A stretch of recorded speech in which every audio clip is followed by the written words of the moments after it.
This video is brought to you by a huge mountain of drugs.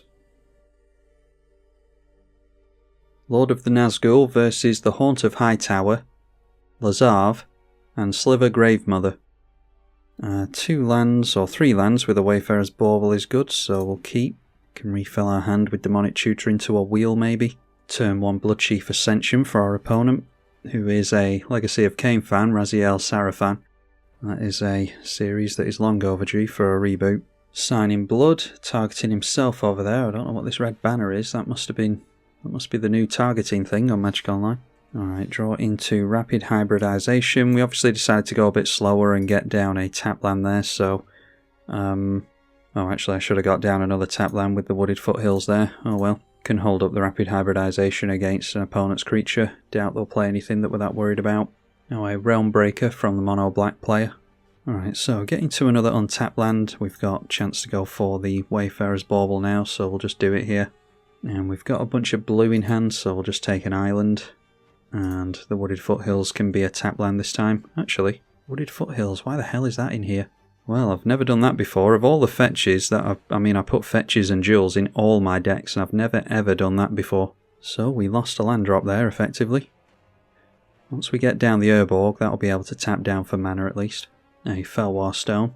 We've got 3 black players that we're up against, so there's every chance that one of them goes for the Urborg as well.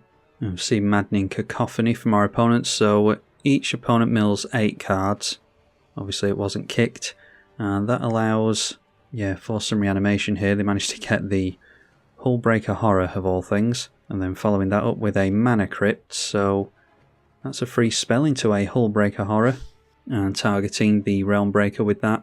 And our opponent's obviously lost life here to the Reanimate, so the first counter goes on the Bloodchief Ascension. And now we see Fleshbag Marauder, so that will deal with the Hullbreaker Horror, allows us to keep hold of the hybridization. Okay, and we get into Aquifer here, which is what I was looking to grab with the Wooded Foothills, strangely. Alright, so should we go for Demonic Tutor into some free counterspell here? We don't have Fierce Guardianship, although we could go for the Snapcaster Mage instead of Force of Will to try and hold on to as many spells as possible. Although we won't be able to hold up Snap Mage after the commanders come down, so just grab the Force of Will. Herald's Horn from the Sliver player, still ramping over there. And then the first Sliver is Gemhide Sliver, so everything's going to tap for colours. They've got Scry 1 off the, off the Path of Ancestry as well. Now we'll see if our opponent takes a Lightning Bolt here and goes down to 30, it means that there'll be another counter on the Ascension. They dodge the Lightning Bolt, and managing to get down Lazav Mastermind, holding up 2 mana from the Mana Crypt. Mana Crypt over here as well for the black player. So we've got 2 players that care about filling up graveyards now.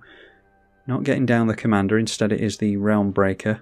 And then targeting Sliver Gravemother, so they do get into a creature there, and it's Harmonic Sliver. I mean, there's not likely to be any more Slivers coming into play under this player's control at least. It was a Sol Ring and Muscle Sliver as well. And that's interesting that our opponent's gone for a Reflecting Pool in a mono black deck. Went for reanimating the Fleshbag Marauder there in order to get rid of the Lazav. So I'm glad that we've got down, or haven't got down, our commander yet. There's a Myriad Landscape for more slow, clunky tapped mana. The fetches usually allow us to dodge this type of slow and clunky start, but we're dodging all the removal anyway. So we'll get down the Lord of the Nazgul. Herald's Horn, don't think revealed anything there, no, not seeing any slivers on the top. Patriarch's Bidding now. We could choose... Our opponent's obviously going to choose Sliver. There's nothing here. And then it's just Zombie here, so we'd have to play around Fleshbag Marauder. Yeah, I'm just thinking about the Hullbreaker Horror. Yeah, I suppose we can just let the Hullbreaker Horror be reanimated and then sacrifice it to the Zombie. So we'll allow the Slivers in here. So we'll just name Horror for the Kraken Horror. Our opponent gets back the Fleshbag Marauder, so 1 of each creature on the board, on each side of the board, is going to have to be sacked. One of the reasons for letting this in is the Harmonic Sliver. I don't really like it being in play, but it can blow up some good stuff here, so Realm Breaker should go after the Bloodchief Ascension as well, and then maybe the Fast Mana. In fact, they're the only targets that are worth going for. And then they've got Hatchery Sliver. Each spell you cast has replicate, and the cost is equal to the mana cost, so that is when you cast it, copy it for each time, you paid the replicate cost. Muscle Sliver is an anthem, and then we already know about the Gemhide Sliver, tapping things down for mana. So nothing we can cast into the Fleshbag Marauder in order to bounce things with the Hullbreaker Horror. We'll just sacrifice that again, and it is the Muscle Sliver that went into the graveyard. Alright, so the fast mana and the artifact and enchantment over here getting blown up. Just need to be careful casting our own stuff into the Harmonic Sliver. Alright, a Phantasmal Image. Any creature on the battlefield, we should be able to target there to get rid of Lord of the Nazgul, assuming that it copies Lord of the Nazgul. We've got 3 cards in hand, might be able to hold up a counter spell, but targeting with this goes on the stack, so yeah, I'm pretty confident that we'll be able to get rid of that with Rapid Hybridization. Dimir Aqueduct going to bounce a land. Endless Atlas being played and tapped for 4 mana in total, so drawing a card there. And then it is a Damping Sphere. If a land tapped for 2 or more mana, it produces colourless instead, so we'll have to watch out for that with the Cabal Coffers that we have in the deck. It's noteworthy for the Dimir Aqueduct as well. Alright, awesome, and there is a Feed the Swarm, which is always good to keep hold of in a Dimir deck, so play the only land that we can in Myriad Landscape. And I think we take the opportunity to go for Sakashima here. Obviously that comes down as a copy of Lord of the Nazgul, so I'm hoping that we're going to get multiple copies of Lord of the Nazgul going here. Of the few games that I've played with this and the few videos that I've made, haven't been able to get down lots of copies of the Commander, which is a little sub-theme of the deck. I like that, how actually highlights very clearly who you're attacking now. Still looks like it's a piece of software from the 90s, but still, small improvements. Attacking at the mono black player. We're holding up the Rapid Hybridization for Lord of the Nazgul still, although it might be worth just letting them have that.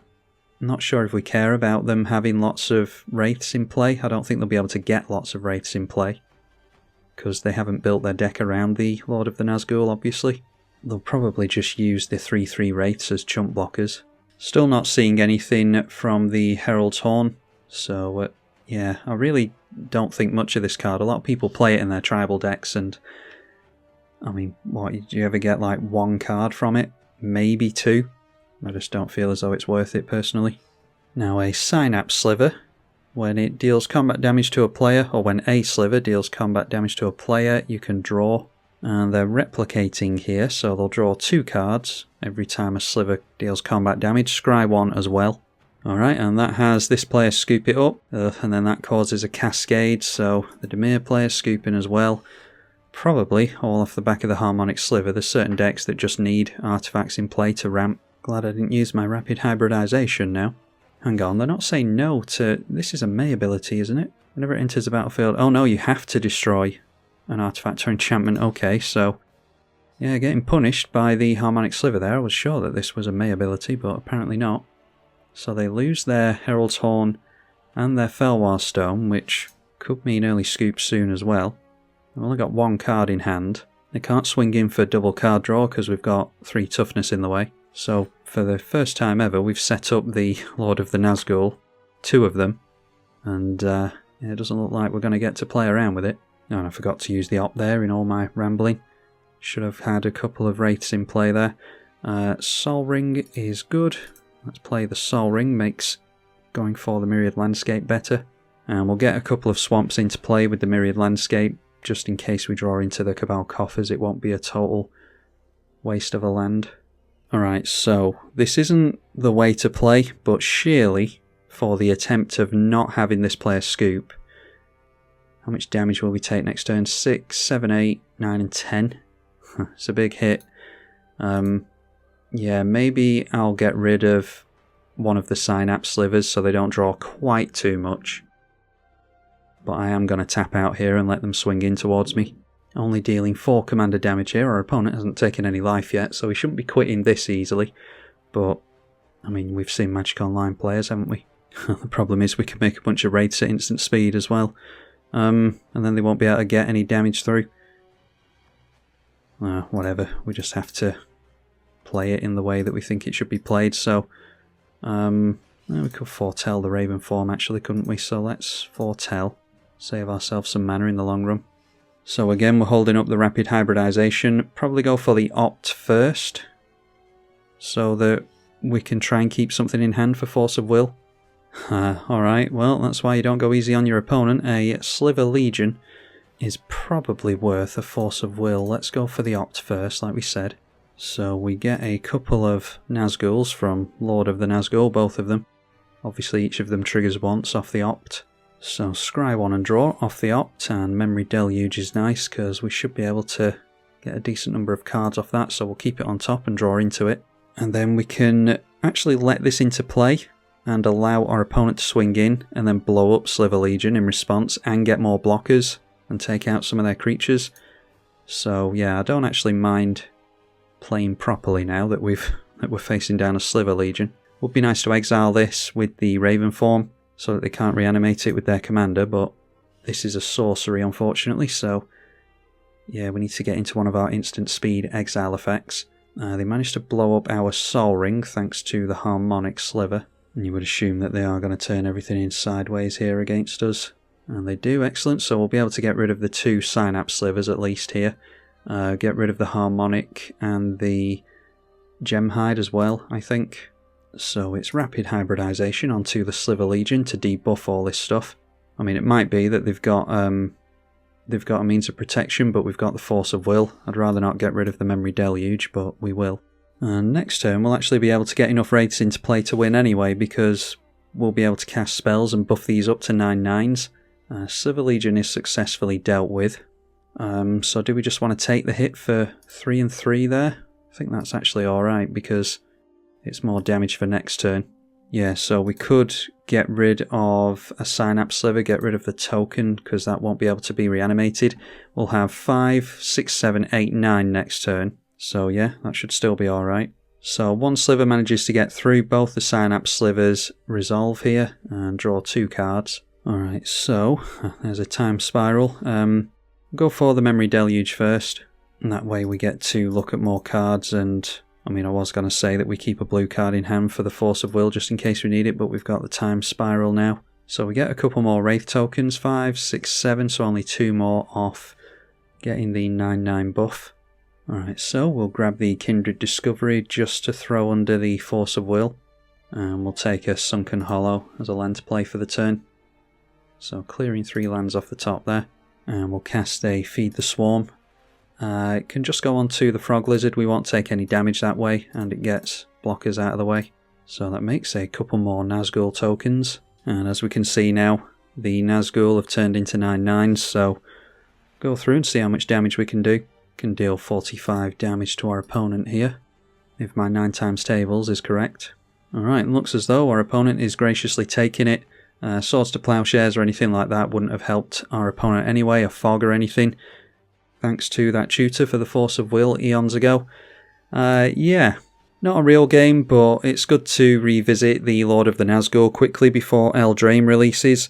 I'm actually on holiday for the week that Eldraine is releasing, so I have to cram in a bunch of gameplay this week, and if these are the best videos that I got, then I apologise, but hopefully you all got some enjoyment from them anyway. Big thank you to the patrons for supporting, and a massive thank you if you do decide to give anything at all.